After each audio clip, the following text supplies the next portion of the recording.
এই যে মা, একটু এদিকে আসো তো। এখানে সুজয় চৌধুরী নামে একজন চাকরি করে না? আরে সে চাকরি করবে কেন, এটা তো তারই অফিস, সে অফিসের মালিক।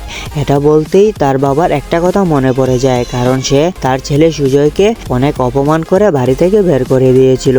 আসলে সুজয় পড়ালেখা শেষ করে চাকরি খোঁজার চেষ্টা করছিল, আসলে সে কোনো চাকরি পাচ্ছিল না, তাই সে ঘরে বসে বসে সময় কাটাচ্ছিল। এটা দেখে তার বাবা মারাত্মক রেগে যায় এবং তাকে অনেক কথা শোনায়। কথা শোনানোর পরে সে তাকে ঘর থেকে বের করে দেওয়ার সিদ্ধান্ত নেয়। শেষ পর্যন্ত সে তাকে ঘর থেকে বের করে দেয় এবং সুজয় সেখান থেকে চলে আসে। এবং তার মা বলে যে আমি তোমাকে একটা ছোট কাজ দিচ্ছি, এই কাজটা তুমি সুজয় স্যারকে দিয়ে এসো। এখানে 3 লক্ষ টাকা আছে মা, এই টাকাগুলো তুমি সুজয় স্যারকে দিয়ে এসো।